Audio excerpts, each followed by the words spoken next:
Hello, and welcome to The Sleepy Owl, a cozy nook where you can gently unwind and drift into a peaceful night's rest. Tonight, we're sharing another soothing story, one that can help settle your mind and foster a feeling of quiet calm. But first, let's take a moment to prepare our bodies and minds for a tranquil, rejuvenating sleep. Settle in comfortably, and with each slow inhale and gentle exhale, allow the day's worries to gradually fade away. It can be challenging to pull away from the day's busyness, particularly as bedtime approaches.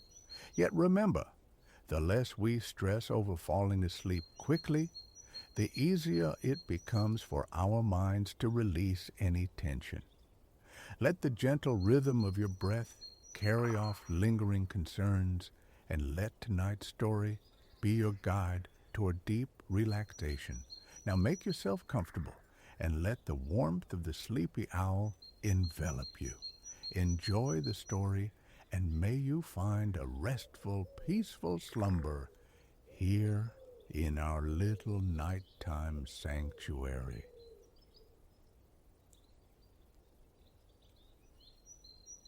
Before you stands a sun-drenched canary cottage, nestled within a vibrant tapestry of green. A slender path, paved with time-worn cobbles, meanders toward the simple wooden door. The sun, a benevolent eye in the azure sky, pours warmth upon you, its light splintering into dazzling shards on the broad, glossy leaves of nearby palms. The air itself feels thick, almost viscous, saturated with the mingled perfumes of ripening fruit, damp earth, and unseen blossoms. You allow your bare feet to press into the cool, yielding grass, breathing deeply the fragrant cocktail of citrus and flowers that hangs in the humid air. Your eyes tracing the bursts of orange and pink blooms scattered throughout the garden. A figure materializes in the cottage doorway, heralded by a radiant smile. Clad in the easy comfort of flip-flops, shorts, and a loosely buttoned shirt, she possesses an air of quiet welcome. She introduces herself, Elena, her voice warm, confirming she will be your guide through the mysteries of cacao this afternoon. With an inviting gesture, she ushers you toward the entrance, and you obediently slip your sandals off, leaving them by the threshold. Stepping inside, your gaze settles upon a square wooden table dominating the room's center. Arranged meticulously upon it are small bowls, offerings that hold the various stages of cacao's transformation: whole beans, dark powder, and neat squares of finished chocolate. The walls serve as display shelves, laden with packaged chocolate bars and aromatic herbal teas. A compact kitchen occupies one corner, its stove hinting at future activities. Elena mentions with a knowing glance that you'll soon use it to roast the cacao beans. Beyond the main table, glimpsed through glass panels, lies a smaller chamber equipped with a gleaming stainless steel table and a substantial melting pot. For now, you both settle into chairs at the central wooden table. Elena begins to speak, her words weaving a story that stretches back 3 generations, a family legacy rooted in this very land and the cultivation of cacao. She illuminates the profound significance of this fruit to the region's indigenous peoples, a substance once revered enough to serve as currency, central to ancient ceremonies, rituals, she notes, that persist even today. She slides a bowl of cacao beans towards you, You select one. Its surface is smooth beneath your fingertips, releasing an earthy primal scent. Tentatively, you bite into it. A wave of bitterness washes over your palate, complex and surprisingly satisfying. Next, your fingers explore the ground nibs in another bowl, feeling their granular resistance before you taste them. Their texture distinct upon your tongue. Finally, your attention turns to a silken square of chocolate. You lift it quickly, conscious of the ambient heat threatening to soften its form, and place it on your tongue. It yields instantly, dissolving into a velvet tide of flavor, rich, sweet, coating your mouth from tip to throat. Exquisite. A buoyant exhilaration begins to bubble within you, fueled by the delightful aftertaste and the anticipation of learning the craft. Elena observes your reaction with a smile, explaining that chocolate imparts an energy comparable to coffee, yet distinct. A current both potent and serene, lacking the jittery edge. The plant's health benefits she promises are manifold, and you'll discover more soon. Rising, Elena beckons you back towards the door, ready to commence the tour of the grounds. You slide your feet back into your sandals and re-emerge into the warm, fragrant embrace of the outdoors. Everywhere you look, shades of emerald, jade, and olive are punctuated by startling flashes of yellow, orange, and pink. Following Elena down a gentle slope beside the cottage, it seems every square inch of earth offers something edible. She pauses, stoops, and pulls a green-topped plant from the soil, revealing a knobbly, bulbous root. It resembles ginger, yet when she slices it open with a small knife, it reveals a fiery orange heart. She passes it to you. The skin feels rough against your palm. Rolling the root between your fingers, you lift it to your nose and inhale the sharp, spicy scent of turmeric. As you hand it back, a faint orange stain remains on your skin, a temporary mark of the earth's bounty.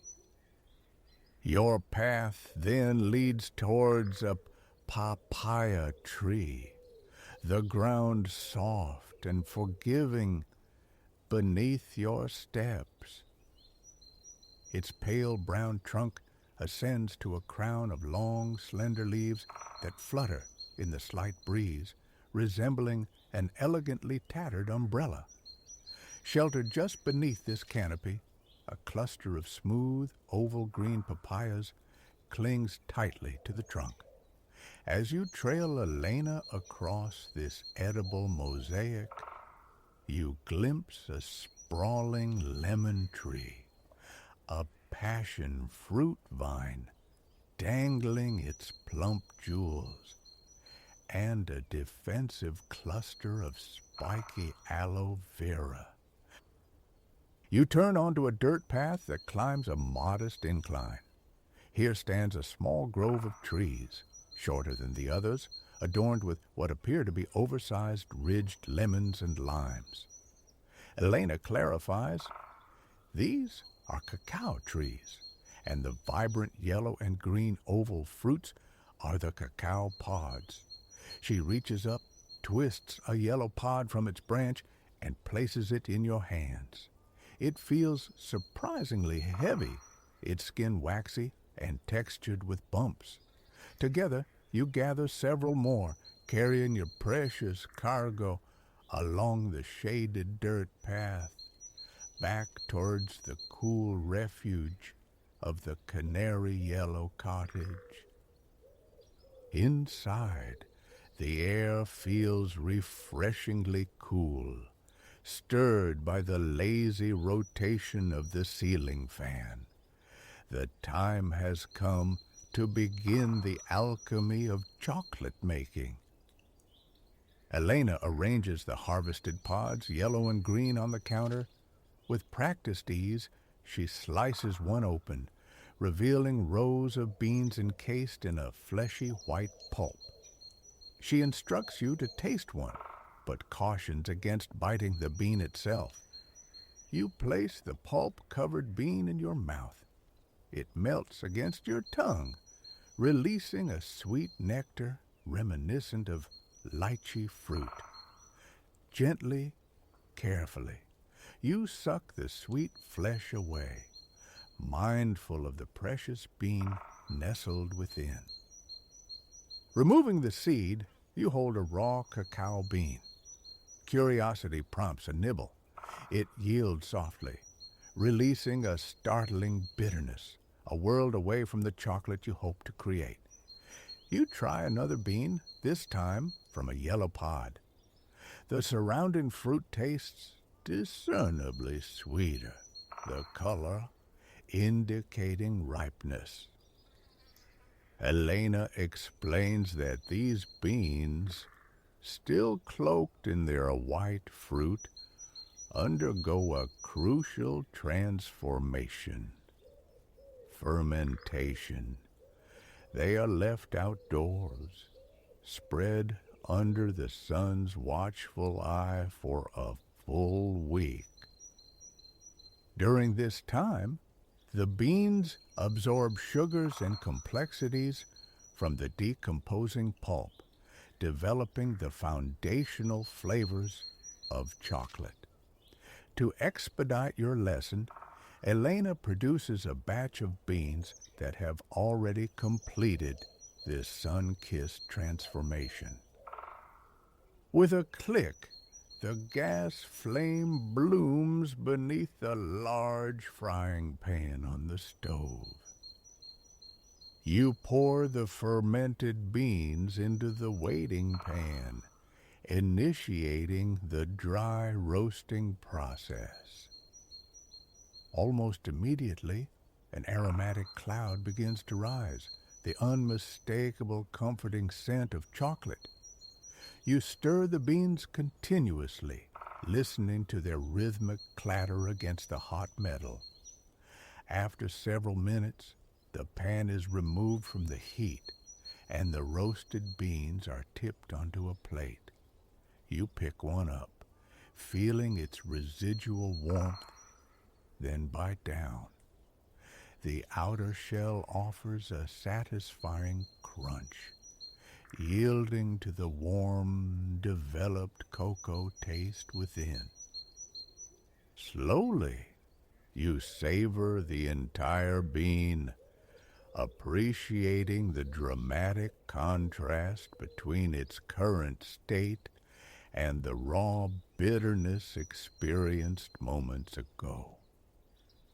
Once the impromptu tasting concludes, you roast a second, larger batch, pouring the finished beans into a bigger bowl. Elena then leads you past the glass-walled chamber with its melting pot and out the back door onto a wooden deck. Before you stand two grinders, twin sentinels of transformation, ready for your roasted beans.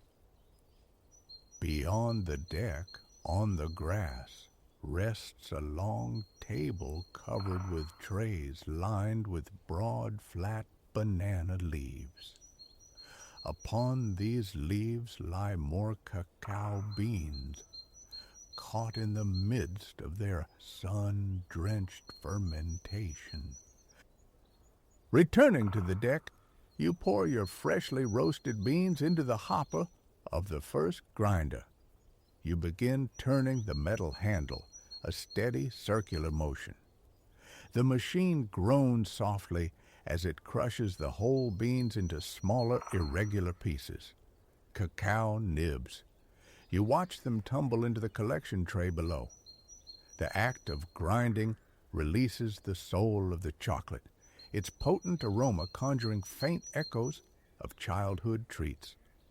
Scooping up a handful of nibs, you inhale deeply before letting them cascade through your fingers. You pour the remaining beans into the grinder, continuing to churn the wheel.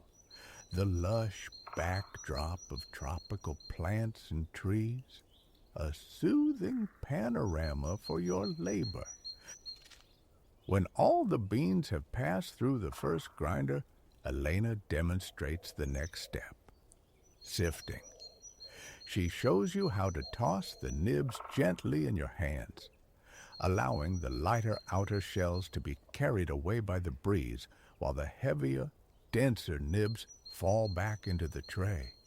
You mimic her actions, feeling the satisfying weight of the ground cacao raining through your fingers as the papery chaff dances away, fluttering down to join the thick carpet of discarded shells already covering the earth around the grinding station. The air here is thick with the scent of pure chocolate. The gentle hooting of unseen birds drifts from the trees, and a light breeze cools your face. Every element of this afternoon resonates with a simple, profound delight, and the final prize, the chocolate itself, is yet to come. Suddenly, a flash of brilliant color catches your eye. A scarlet macaw has landed in the branches of the nearby papaya tree. You pause your work, watching it settle, admiring its magnificent plumage, and listening for a moment to its exotic call.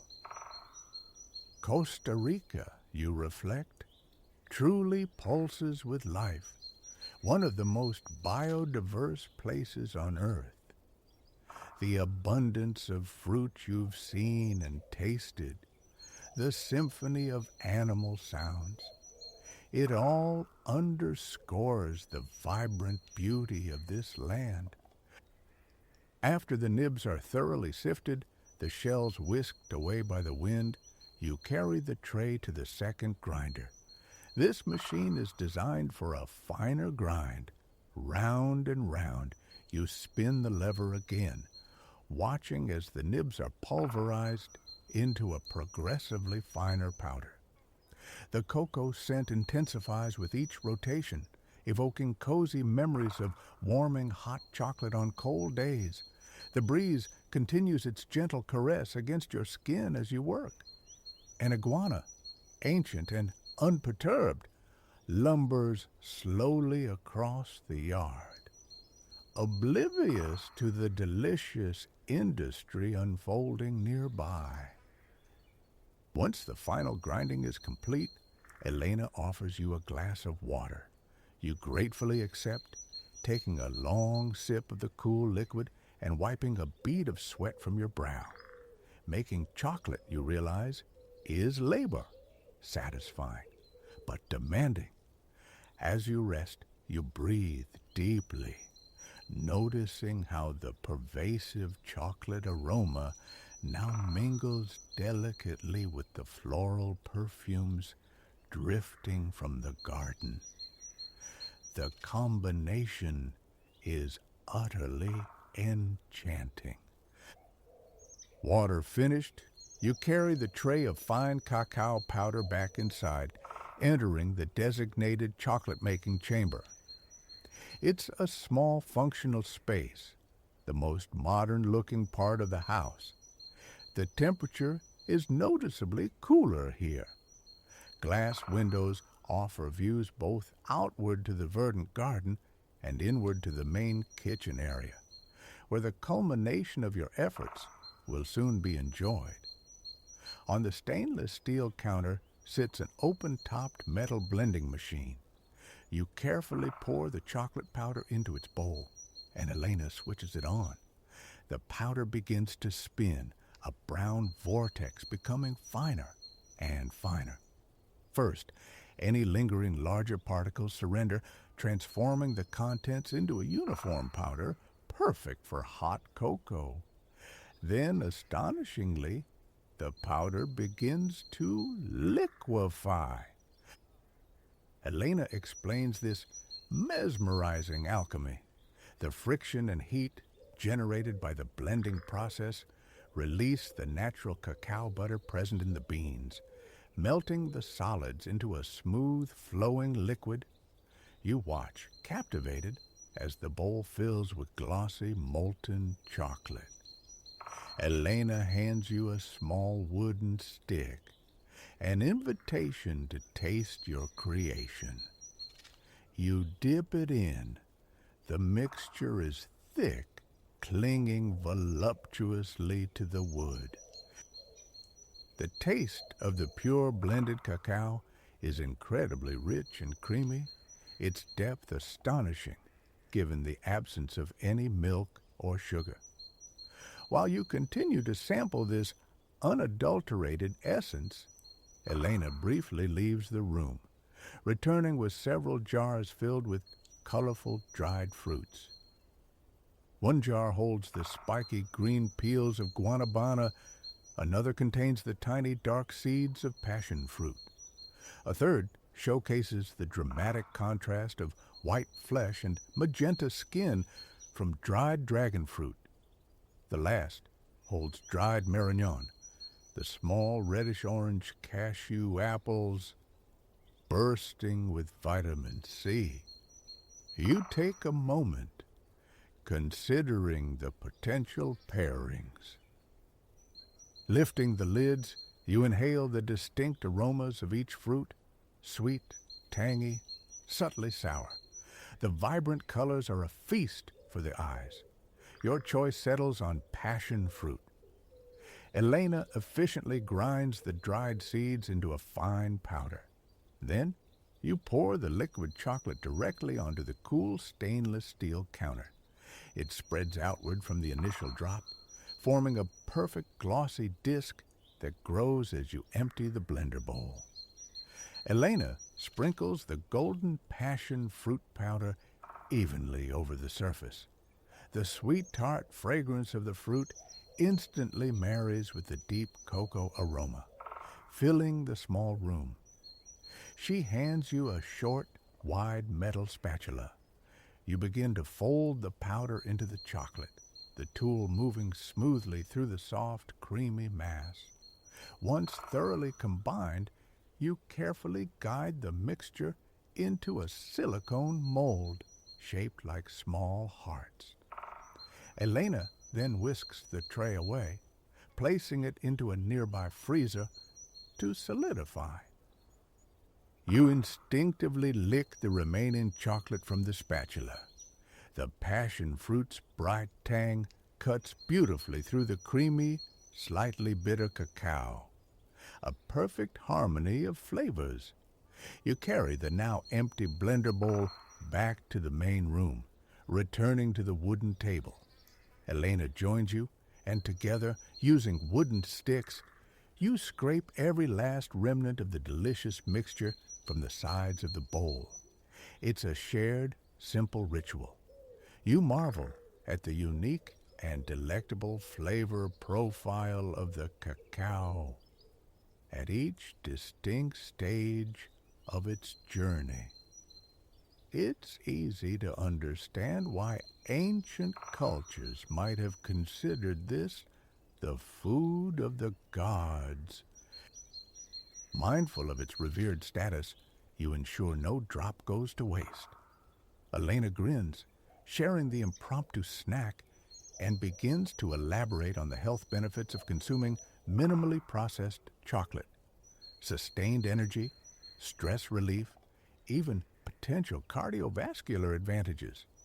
She adds that many plants grown here on the farm possess medicinal properties, aiding digestion, boosting immunity, and enhancing mental well-being. Feeling the pleasant warmth spreading through you and the lingering taste on your tongue, these benefits seem entirely plausible. Conversation flows easily as you wait for the chocolate hearts to harden. You become more attuned to the subtle sounds of the house itself. the gentle creaks and whispers of the wooden structure. In what feels like mere moments, Elena returns with your finished chocolate. She pops the cool, firm hearts from the mold onto a small plate. You pick one up. It feels solid and cool against your fingertips. But the warmth of your hand begins to soften it almost immediately, so you place it in your mouth. You resist the urge to chew, instead letting the chocolate rest on your tongue, allowing it to melt slowly. The flavor seems even more intense, more nuanced in its solid form. You mention this to Elena, who nods, adding that mixing the liquid chocolate with warm milk creates a truly wonderful hot cocoa. Taking slow, deliberate bites now, the flavor explodes. The slight bitterness of the cacao, perfectly balanced by its inherent creaminess, elevated by the sweet tart counterpoint of the passion fruit. The delight is amplified by the knowledge that every ingredient originated right here, nurtured by this soil and sun, and the satisfaction of having participated directly in its creation adds another layer of richness to the experience. While you savor the chocolate, Elena prepares a pot of herbal tea. It's made, she explains, from guanabana leaves grown on the property, known for being a potent antioxidant, traditionally used to treat various ailments long before modern medicine, and still valued today. The tea arrives, warm and fragrant. Its taste is smooth, subtly bittersweet, a perfect, gentle companion to the bolder flavors of the cacao. As you sip the tea and finish the last of the chocolate hearts, laughter and stories are shared freely with your knowledgeable guide. Elena recounts tales of her childhood immersed in the Costa Rican rainforest, learning the traditions of cacao from her elders. You, in turn, share glimpses of your own life, your favorite treats from home. Outside, the sun begins its descent, painting the sky in hues of orange and rose. When you take the final bite of chocolate, a contented smile spreads across your face, prompted by the soothing, complex taste. You linger over it, letting it melt, then chewing slowly, feeling the flavor permeate not just your mouth, but seemingly your entire being. Heavenly. With a lingering smile, you carry the remainder of your tea outside. The mug warms your hands as you step back into the vibrant soundscape of Costa Rica. Somewhere in the deepening green, the distinctive calls of howler monkeys echo, a primal chorus marking the transition from day to night. Two brilliantly colored birds perch nearby, their songs weaving intricate melodies as the last rays of sunlight glitter on leaves of myriad shapes. The warmth from the tea radiates through you, inducing a profound sense of relaxation, a feeling of being perfectly at ease in this undeniably magical place. The setting sun casts a rosy benediction over everything. The turmeric plants, the papaya and lemon trees, the very air itself.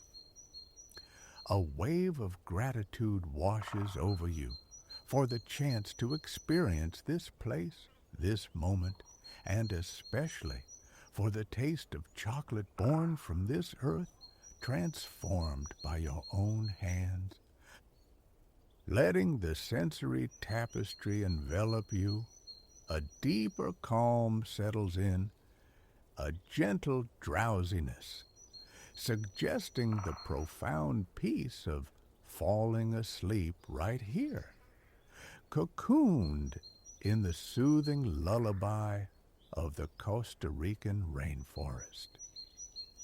Night unfurls its deepest velvet, the hour when Jehuti, scribe of the cosmos, lord of the moon, and weaver of enchantments, finds his thoughts flow clearest. Beneath the cool luminescence of stars and the pearlescent lunar eye, his stylus finds its truest path. Tonight, a chronicle stirs within him, a narrative of Amun-Re, the sun incarnate, and the mortals dwelling in the land Kemet nourished by the great river. The fine point of his reed whispers across the papyrus sheet, etching the sacred forms of language. Soon the horizon will bleed color, and Amun-Re shall surge from the divine realm, leaving Jehuti to traverse the shadowed paths of the Duat, where neither sun nor moon hold sway. Here, within his sanctuary in Mennefer, the very heart of this ancient kingdom, Jehuti sits. Walls fashioned from immense polished stones form his earthly abode, their surfaces alive with vibrant pigments depicting gods and mortals entwined. Outside his window, moonlight catches the sharp apices of the pyramids, spectral silver upon stone giants that pierce the heavens above the slumbering city. Possessing a man's form crowned with the elegant head of an ibis, Jehuti's long curved beak nearly brushes the parchment. His focus is absolute, painting the intricate glyphs born of divine thought. A familiar fertile scent drifts from the lifeblood artery, the Itaru, sweetening the chamber's air. The river, essence of existence in this timeless place, winding through Mennefer's core. A zephyr stirs the fronds of sentinel palms, and the stars, like scattered diamonds, observe the impassive gaze of the great sphinxes below. Presently, Amun-Re will stir, consuming the moon and stars in his fiery awakening, rising with the magnificent solar disk. Come nightfall, he will journey back to the netherworld, a bulwark against the encroaching tendrils of Isfet, the unmaking chaos. Yet, this celestial rhythm was not always so. In the Genesis, only Amun-Re, the sun, existed, suspended above the unfolding waters, the primordial abyss named Nun. Amun-Re found solace observing the waters shimmer beneath his effulgence. He marked how the light shifted with the day's passage, retaining the name Amun-Re for the zenith sun, yet calling himself Khepr at the dawn's first blush, and Tem when dusk painted the sky in hues of fire and amethyst. Loneliness, however, crept upon the sole deity. Thus he breathed forth the wind, Tefnut, rustling through the palms, caressing their broad leaves. Then came the rain, blessed droplets quenching the desert's parched throat. From his own utterance sprang Jehuti, god of the moon, the stars, potent Heka, the written word, and the very measure of time. With earth, rain, and wind established, life inevitably burgeoned. Flora of exquisite beauty unfurled upon the land. Insects hummed, creatures flocked to Kemet's embrace, and mortals, thinkers, artisans, tellers of tales, builders of marvels, claimed this fertile ground as home. Amun-Re's solitude dissolved. He walked amongst the people, the plants, the beasts, his falcon visage a divine presence above mortals who offered reverence and awe.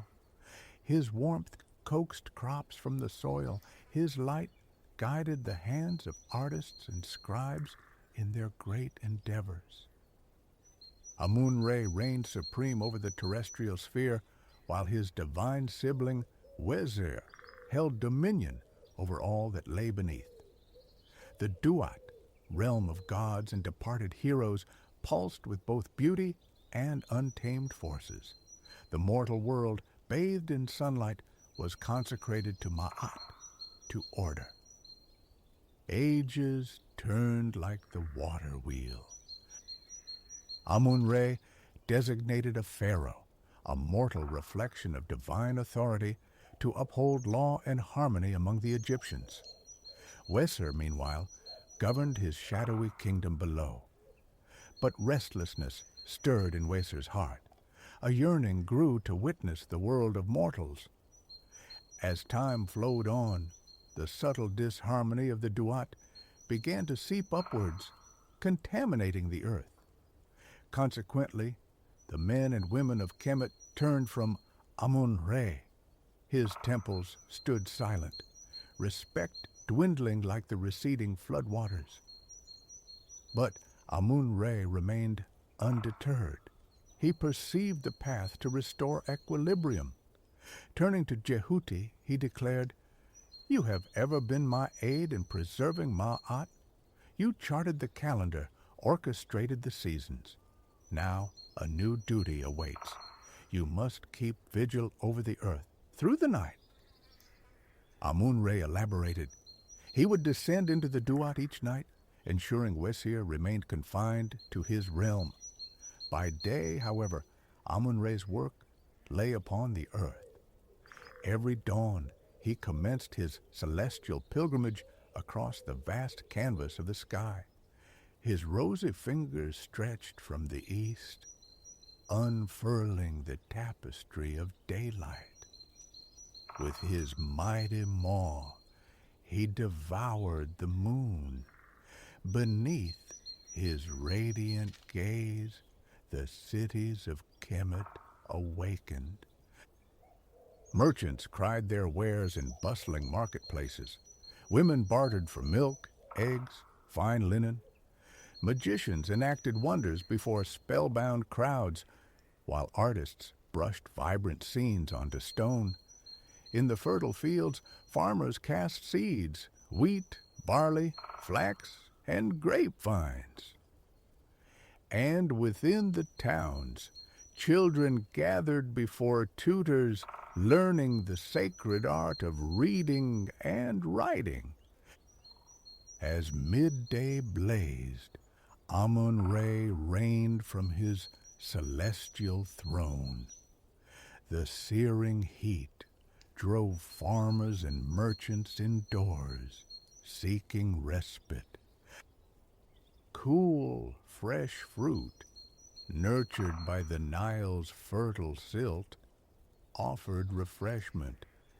Even Amun-Re partook of succulent figs and sweet grapes, basking in the afternoon's golden glow. Meanwhile, beneath this solar intensity, pharaohs paced through opulent palaces, decreeing the erection of temples, pyramids, eternal tombs. The architects of this ancient land were master artisans, commanding vast labor forces and precious resources to sculpt magnificent cities from stone and vision. And the people of Kemet were among the first to embrace the magic of writing. During the long, languid afternoons, scribes meticulously chiseled hieroglyphs into stone stelae or brushed flowing script onto papyrus scrolls, hieroglyphs, words embodied in pictures, elegant phonetic shapes, adorned temple walls, and royal decrees. Their creation demanded skill, reserved primarily for priests and officials. Intriguingly, hieroglyphs are read following the direction the depicted figures face, often birds. This detail particularly pleases Jehuti, with his own avian countenance.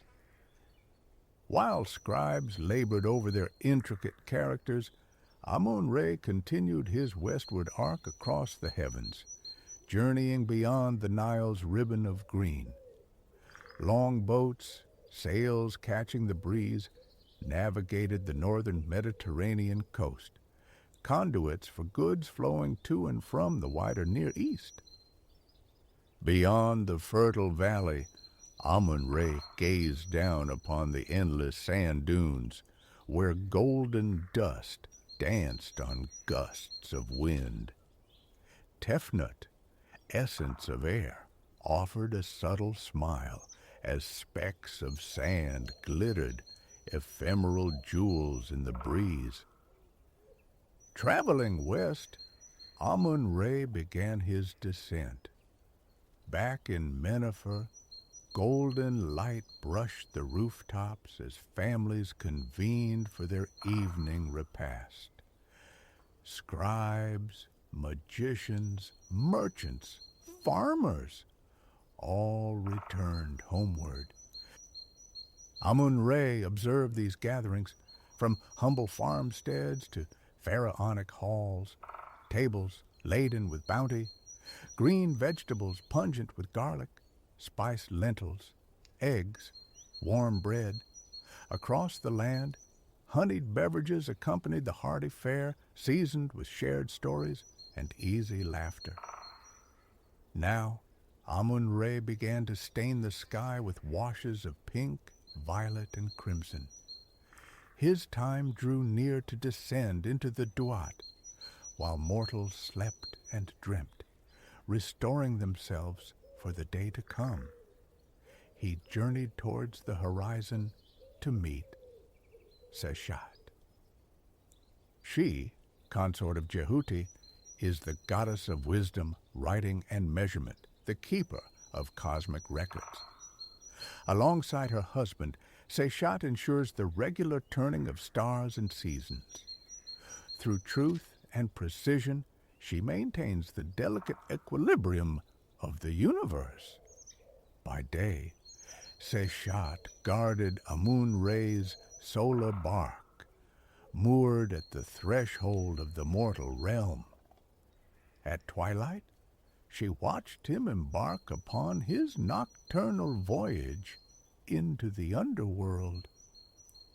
Stars now pricked the darkening canopy. The moon ascended, a silent signal to Amun-Re. He stepped into his vessel, and then, with a knowing glance and a wave to Seshat, paddled down into the realm below. Through the night, his bark would navigate the river of the Duat. The last vestiges of sunlight vanished. Jehuti, the moon god, knew his watch had begun. His stylus moved swiftly, marking the passage of hours, days, months, seasons. Below, the vibrant streets of Kemet's great cities fell silent. Stars blazed intensely against the blackness, and the full moon cast its ethereal glow as parents murmured lullabies to sleepy children. By this same lunar radiance, Jehuti labored over his scrolls of alchemy and astronomy, inscribing arcane secrets that generations of seekers would ponder. Men and women lingered in their homes, sharing companionship and tales before succumbing to slumber. But Jehuti remained vigilant, guardian of order, weaver of narratives. These are the chronicles whispered around flickering fires and beneath starlight, tales of the Netjeru, the gods of Kemet, and the people who honored them. Stories of architects raising colossal pyramid complexes and scholars delving into ancient forms of Heka. Some, like the later Hellenes, would claim Jehuti authored the legendary Emerald Tablets, ancient texts whispered to be the bedrock of alchemy, the art of transmutation, and the brewing of potent elixirs. Many seekers believe these tablets held the key to the philosopher's stone, the fabled substance granting immortality. As Jehuti immersed himself in celestial calculations and watched over the dreaming world, Amun-Re continued his journey below. His bark swayed gently on the currents of the underworld river, mirroring the familiar flow of the Nile above. He navigated past the spirits of Kemet's heroes and pharaohs of bygone eras. Many gods resided here. Wesir reigned, but the Duat was also home to Yinapu, the jackal-headed guide of souls and master of mummification, and Nebuchadnezzar, goddess of love and feminine power. They dwelled amidst vast fields and wondrous caverns where trees shimmered with turquoise foliage. Jehuti and Seshat called this place home too, ascending only when the moon and stars commanded the sky. Above, mortals sank deeper into sleep, secure in the knowledge that Amun-Re maintained order below, while Jehuti and Seshat stood sentinel above. Jehuti understood that as dawn approached, he would exchange places with Amun-Re. When the sun god erupted from the Duat, bearing daylight, Jehuti would return below. This cycle, precise and eternal, repeated every 24 hours. But for now, Jehuti savored the tranquil night.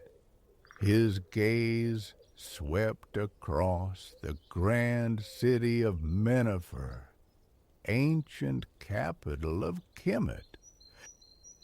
Though the dominion of the ancient Egyptians would ebb and flow across their vast history, the marvels wrought here would hold the world captive for millennia.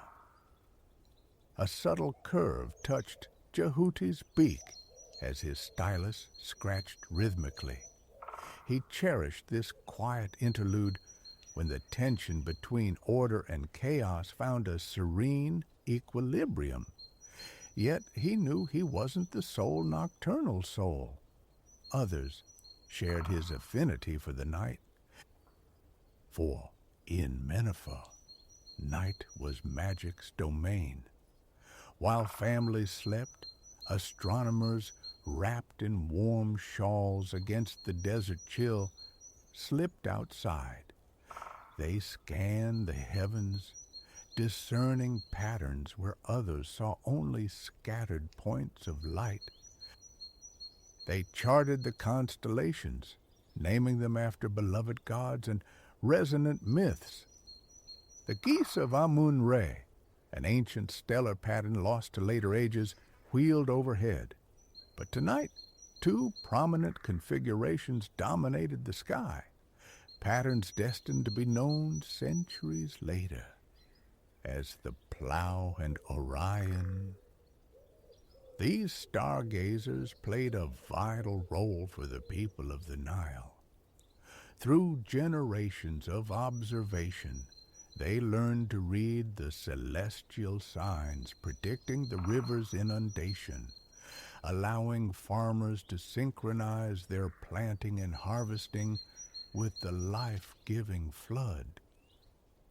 Reading the stars guided the timing of annual festivals and, some believed, offered glimpses into destiny. Observing the risings of sun and moon, tracking the stars' positions, also served a practical purpose, dividing time into days, months, and years. Perhaps this explains why Jehuti, god of the moon, is credited with inventing the 365-day calendar. Astronomers employed an instrument called a merkit to survey the night sky, enabling them to count the nocturnal hours by the stars. The merkit measured the decans, 36 specific stars or star groups forming a celestial clock.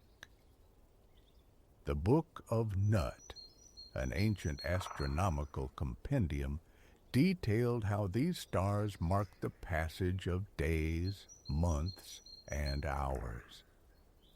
As the final hours slipped away, the astronomers reluctantly stored their instruments and returned to their beds.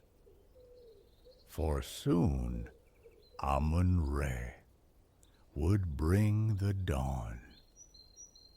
Jehuti, sensing the imminent transition, concluded his writing for the night and departed his temple. Strolling along the Nile's bank, he pictured Amun-Re drifting below on the Duat's river. Soon, Jehuti would trade places, wandering through subterranean caverns, past lakes of fire, and under turquoise trees. Yet he cherished these nights in the mortal realm, the wide-open spaces shimmering under the magnificent moon. He admired the city mortals had raised, colossal structures of smooth stone aspiring towards the heavens, intricate carvings detailing the legacies of past pharaohs. The Nile murmured and gurgled over rocks and silt, its gentle sounds a lullaby for the sleeping populace, punctuated by the soft calls of night birds. Jehuti's beak gleamed in the starlight as he walked, marveling at the splendor of his terrestrial home. So many treasures resided here, vast tombs, pyramids, sphinxes, preserved mummies, potent magic, and the language, the art, the mythology, the very soul of Kemet. This civilization would eventually fade, yet its culture would echo through eternity. At last, the final decan of the night concluded, heralding the first faint rays of dawn. Amun-Re slowly ascended from the world below. It was time for Jehuti to descend to the land of the gods for the day, to walk beside the hidden river instead of the Nile. Thus passed the days and nights. Amun-Re circled the sky above, sinking below at dusk. Jehuti rose with the evening, ensuring the stars and moon shone brightly until dawn, recording the stories of mortals as they dreamt. Amun-Re roused the people with the dawn's light. Soon they would stir, ready to engage with their day, exploring the wonders of this enchanted land they were fortunate to call home. And then Amun-Re would complete his circuit once more, painting the sky in a final, glorious mural of pink and purple and red, signaling the return of sleep. Let the chronicles of Jehuti and Amun-Re, the whisper of the wind, the murmur of the river, the silent testimony of stars and moon fill your thoughts. Hear the rivers flow, the rustle of palms, as artists, magicians, scribes, merchants, farmers, and pharaohs surrender to rest. Dream with them, letting the magic of the stars and the tales of Jehuti weave through your own nocturnal visions.